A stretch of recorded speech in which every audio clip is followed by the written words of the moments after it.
Every music venue has a story, a culture, and each is a portal to discovery. Kyle Lamont, host and producer of ConcertCast, is your guide on a journey through today's concert culture. Season 1, A Road Trip Around Maine, was released in the wake of a global pandemic. Rocked by the cataclysmic shift, Lamont began to document the movement. In Season 2, we'll connect deeper with thought leaders who are creatively adapting and recalibrating the next rendition of concert-going and culture. In this episode, Lamont takes you to a drive-in concert in Farmington, Maine, to talk with the Mallett Brothers Band, plus their fans, and the owner of the drive-in to experience what it's like to safely enjoy a concert from your car.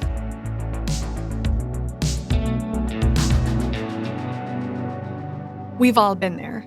On a road trip, driving along your merry way, bop into the music, you're in cruise control, all relaxed, and then, all of a sudden, you see a detour sign and you have to take an alternative route.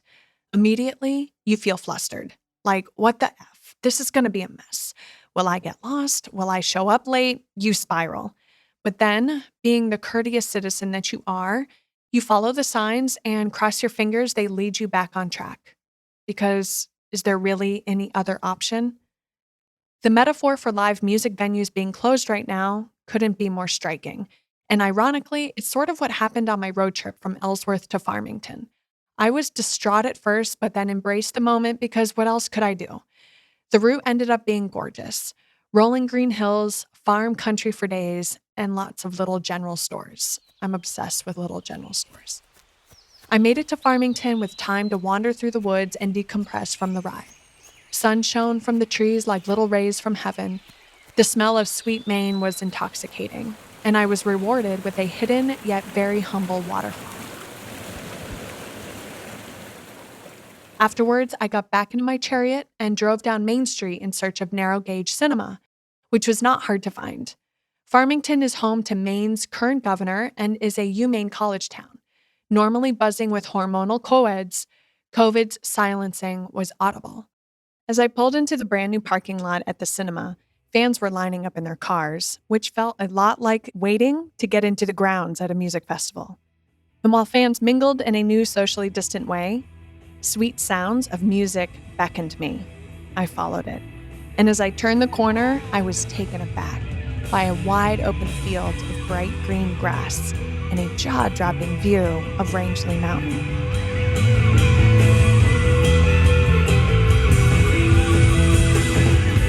The sweet sounds were coming from the Mallett Brothers Band, who were warming up with a psychedelic jam. Listening to their rhythmic and hypnotic guitar licks with pulsing drum beats while the sun kissed my cheeks reminded me of daylight dancing at my first music festival, Wakarusa. The only things missing were noodle dancers, clouds of ganja smoke, a maze of hula hoopers, wild totem poles, and people standing shoulder to shoulder. I closed my eyes to take in the vibes. When you close your eyes at a concert, what do you see?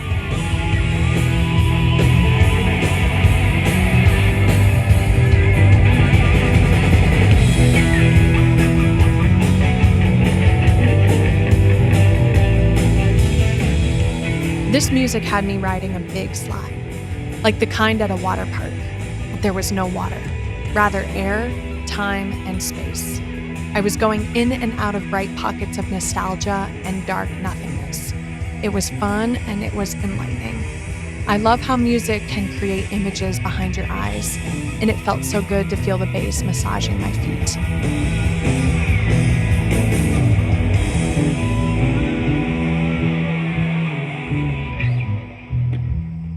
When the jam came to a close, my ride was over and I reluctantly opened my eyes. And it was then when it hit me that this was my first concert since February. It was now time to grab my recording gear and meet Luke, the lead singer of the band. I was a bit tongue-tied after months of no socializing, but the band members' personalities immediately put me at ease. I set up our interview in front of the massive screen, which is 28 by 64 feet, and I used my XLR cord as a way to maintain social distance between us. Luke and his amber-colored beard were glowing, backlit by the setting sun. And we're rolling. Hot mic. Perfect. Okay. So how are you feeling after sound check? Really good after soundcheck. And this is night 2, so we already kind of know what we're in for. But last night was definitely a little bit nerve-wracking. It took a minute to get in the groove, I guess. But after that was over with, this is easy. Today's easy. What do you mean get into the groove? Well, it's been a while. Since March, we've played 2 private, like, outdoor gigs for very small groups of people. And other than that, we took about 3 months off, straight up off. We didn't see each other. We didn't do anything. We all kind of just posted up at home. And then we started getting back in the studio around the beginning of June, I guess. And since then, we've been in the studio like 3-4 days a week. So that's been good. We've been doing a lot of that, but it's a very different thing than the live show, which we were kind of killing ourselves doing for 10 years, 4 or 5 nights a week, every week. So last night, getting up here in front of a bunch of people doing a full rock show, you felt rusty for the first 4 or 5 songs, but it just kind of feels normal after that. Like riding a bicycle, Yeah, as they say. Is it nice to hear humans Yes. again? Yes. It's kind of, I think it's part of what we all fall in love with as musicians anyway. It's just one of the best parts of the job. So it's cool. And they get to honk their horns too. And that's always fun to hear. It's a very different thing than we're used to, but it seems to be working for a lot of people right now. So I'm glad to see it happening here in Maine.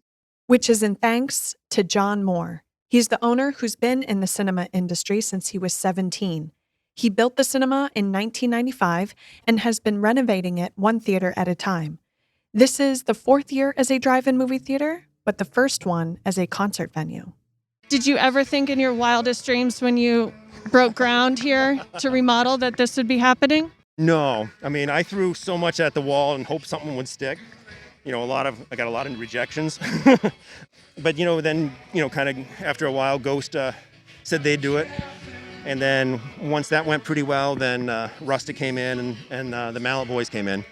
And people were so happy to be outside. I mean, it was just, they were just happy. It's great to work when there's no bitching, no carping. It's like you're out there, and people are happy to see you. It's not hard to find Moore at the venue. He's diligently orbiting, talking with people whose pods are too close, checking in with the band, his security guard, and the tech crew.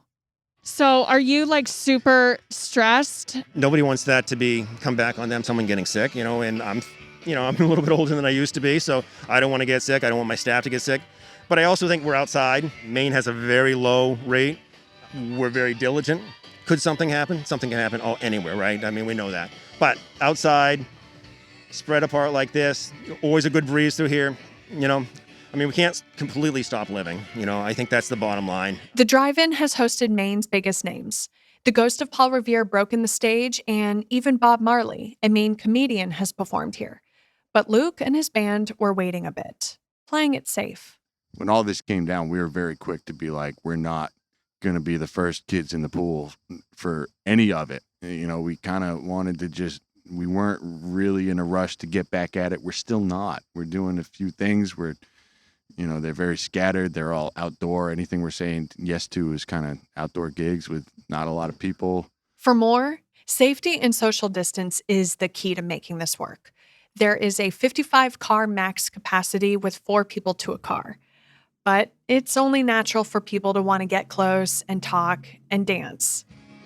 So for social distancing, you see how everybody's podded up into nice groups, and then you've got this little bit of pod where there's 2 or 3 cars that are coming together. So that's what we're going to change at the break. We'll ask them to go to their individual cars and keep that separation. And then what we'll ultimately do, I get up on the roof and I'll take a picture down from above so that I can actually see how it's separated from above, an aerial shot. And that's how I do it. I'm OCD this way on this issue. So it's served us well so far, so we're going to keep doing it. Up next, Luke talks about his song, Lighter, and then we'll hang out with the guys in the green room before they take the stage. Joe and his dad are on Shakedown Street at Bonnaroo. The Tennessee sun is blazing, and Joe is beaming. Eyes wide open, and there's vendors, just overwhelmed with there's so much potential here for me to explore. That first impression was, wow, this is going to be something. And they're thirsty. Very ready to have an ice cold beer. I've got a tie-dye on. as does my dad. I'm just starting to grow my hair out, and I got some hemp necklaces that I probably made. That smell of mud and hay, straw that's, permeating the air. And my dad just spotted it, the tap handle on a kegerator, and was like, look, bud, they got Fat Tire. And I was like, okay, it's a beer. I'm not familiar. And he's familiar with it. He's like, no, we got to stop and drink one of these. That's what fathers and sons, that's what they want, right? Where it's like, all right, son, now the training wheels come off. Here's the good stuff. They walk up to the keg, and in true friendly festival form, they're offered 2 cold ones. Particularly excited that it was on tap. They marvel at the perfect pour. When you're watching it fill, especially when you're thirsty and in the sun, it's like kind of licking your lips a little in anticipation. And then I just distinctly remember taking the first sip. It's got like the right amount of carbonation, and it was cold, it was crisp, and it was, fresh. It just really struck me. The flavor, the maltiness of it, hearty, comforting taste, and it was like a biscuit. It was love at first Fat Tire. And it was like, I loved it. I'm in on it now. Now I get it. I think every time I've had a Fat Tire, I recall that first moment, and there's, I guess, a reverence. Relive your first Fat Tire with a cold one from Drizzly or from a local retailer near you. Well, I love your new single, Lighter. Thank you. What's that all about?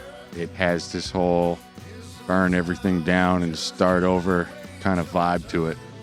So I think we just kind of took that and ran. It seemed topical all of a sudden.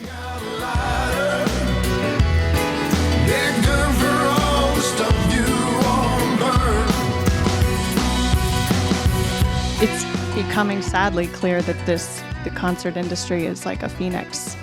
Things are burning down, and we have to just stay busy to rebuild. The people I'm most worried about are the venues, even more than the musicians, because we're all used to living on nothing anyway.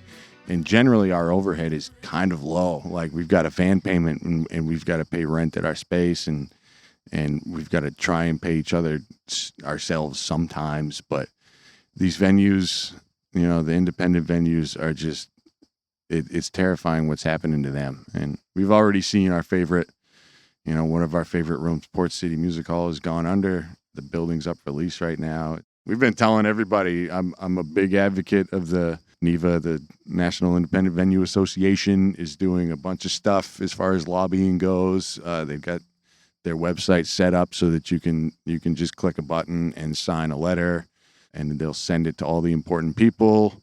And that's really, I think, what they need. I think they just need some support from on high right now. Their fans are helping the band sustain a living. They've been crazy supportive, not just in the live streams, which what we have done for live streams, everything has been by donation or tip jar kind of stuff. We're not charging people to watch that stuff online.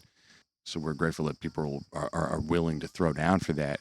They've been more than happy to tip us online and pay for all the new t-shirts. And that's huge. That's huge for us. Okay, so I'm with Fran and Bob. You guys are super fans. And how does it feel to be at a Mallett Brothers show for the first time in how many months? Well, when's the last show we saw? In February at the Moose Alley in Rangeley. And it's kind of surreal. It is surreal, yeah. So real. We haven't seen the boys, which they're family. And so it's really good to see everybody and see them. It's such good energy, music, and it just renews my soul so much. And to finally be able to see this, I'm pumped.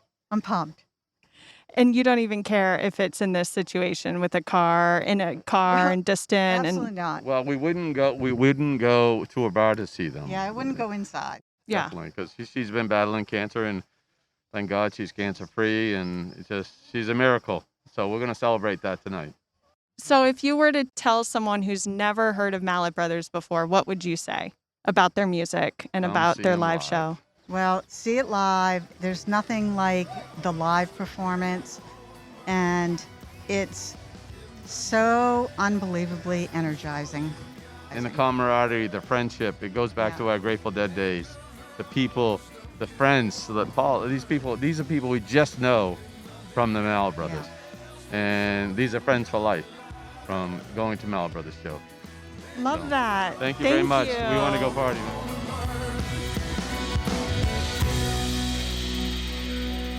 On the venue side of things, there hasn't been a profit, but rather an investment. We're new to this, so I don't have a playbook of how to do this. We just kind of do what we think is right, and hopefully make it a players. Just listen to this for just a second. We pause to listen to the band announce a message from their sponsor. We appreciate Guys Insurance for helping put it on the show tonight. Yeah. From my standpoint, we really won't hit the stride until we can sell a couple beers at night. For now, John will take the gamble and trust bands and fans will keep coming back for more. And when the beer starts to flow, his $75,000 stage will earn its keep. So this is basically like a normal weekend for us. It's probably the first normal business weekend that we've had since March. So you got to find other ways. And so far, it's a really good alternative. Luke heads off to get ready for the show, and I walk around the lot to take in the atmosphere. It feels a lot like a musical version of a football tailgate. Cars and trucks are decked out, screaming personality. I even noticed someone has brought their kitchen table and chairs. Fans are definitely embracing the situation. So, technically speaking, drive-ins pump in the audio through the car speakers. Was that in play originally? It was. That's a good question, because originally that's the way we thought. Oh, we'll just, we won't have to do a big PA system. We'll just listen to it. Not the way to do it. I mean, if you want to have live music, it's got to be live, and it's got to be, as we go down, as the night goes on, this is going to get a little louder. They're going to crank it up. Jack brought his A game, so we'll have him turn it up even more as the night goes on. We have a hard deadline of 10 o'clock. But there's nothing like live music, right? It needs to be live. I don't think it needs to be coming through. Someone who's, is safety secure, they can be in their car, rolls down their windows, be still isolated, enjoy the concert, but still be in their vehicle. Moore did not intend for his cinema to be a drive-in concert venue, but he thinks that once COVID passes, it could be a legitimate mid-level venue. So yeah, once this is all over, we'll be able to have 500 people in here, and it'll be fun. And then we'll be able to live stream it. I catch up with the band backstage, aka The Woods, where their vintage conversion van is doubling as their dressing room. I have to stop myself from poking my head in to check out the retro interior because, COVID has you questioning people's personal space at all times now. But the boys are hanging out, smoking doobs, making jokes, and genuinely enjoying the moment. These are the kind of guys you could hang out with all frickin' night. How are you feeling? Oh, so excited. So happy to be gigging again. That's Will Mallett, Luke's younger brother, who slays the electric. Is this like the coolest green room ever? We're out in the woods. Yes, absolutely. Yeah. We prefer it. This is your happy place? And just playing a show outside in general, too. Usually in the summer, we're doing it all the time. And so we kind of get used to it. And this year, we haven't been doing as much, obviously. So just, being outside, turning the amps up. Yeah, I mean, it's a big thing. Putting something on right now, it's a tall order, I think he's doing a really good job, though. I'm stoked to see it going so smooth. What's the first song out of the gate, boys? The Irene, our fishing song. Playing a fishing song in the mountains. I join them down the hill towards the screen. There's no opening band tonight unless you count the summer crickets. The band does a final check-in with each other. I can sense the giddiness. They take that energy and walk out onto the stage. Hello, Farmington. How are we doing tonight? All right, we're the Mallett Brothers Band, and it's good to be here tonight.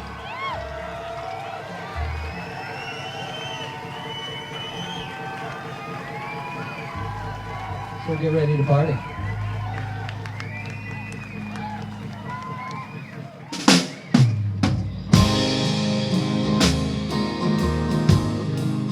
Ocean Sound and Lighting, the tech crew for this venue, has nailed it.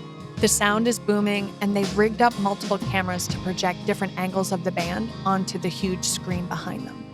I can immediately tell that the band and fans are back in cruise control, finding their lane again, dancing and happy. Since the ghost of Paul Revere first took the stage here, Moore has removed a row of cars in the front to maximize the sightlines and to have a small patch of grass for friends and family of the band to dance on. I see two girls twirling around and overhear one of them say how they're out of shape. And I must admit, I'm having a hard time striking up conversation with them like I normally would at a concert. Rather than just walking up to them, I throw on my mask, wave to get their attention, and hand them a separate microphone to get their feelings on everything going down. I just heard you're out of dancing shape. I am. It's been a long COVID summer. How does it feel to be dancing right now? Oh, it feels so good. Live music outside, August night. It couldn't get much better than this. How many times have you seen these guys? A lot. I don't even know. We live up in Carrabassett Valley, and they used to play up there all the time before COVID, so we're missing them. So this will be a memorable one, huh? Oh, yeah. This is awesome. And, you know, it's almost like you have your own little space and nobody can infiltrate your bubble. It's kind of like the perfect scenario. So I love driving concerts. Their energy inspires me to dance too. I take off my shoes to feel the grass between my toes, to feel the sonic vibrations, to feel the impermanence. Being removed from people was an adjustment, but for the most part, the music does its job. It allows me to temporarily be in the moment, remove the COVID stress, and what this experience reflects. I open my eyes and remind myself that this is just a detour, and a pleasant one at that. But I'm seeing lights along the river, and I'm traveling all on my own. Seeing smoke up in the sky, there's a gleam here in my eye, I'm coming home. Little things that go a long way. Donate to NIVA, the National Independent Venue Association, to save our stages. And buy some merch and music at mallettbrothersband.com. Special thanks to New Belgium Brewing Company, Victoria Schnauder, Oliver Burkett, Joe Biglin, and to our resident mastermind, Mark Tuckashan. Editor and engineer is Peter McGill. Supervising producers are Heidi Stanton-Drew, Alex Halke, and Xenia Rocco. Special thanks to Luke Mallett, John Moore, Pepper Little, Amy Charlie, Cara Romano, Eddie Contento, Jesse Kudo, and thank you for listening. But I'm seeing lights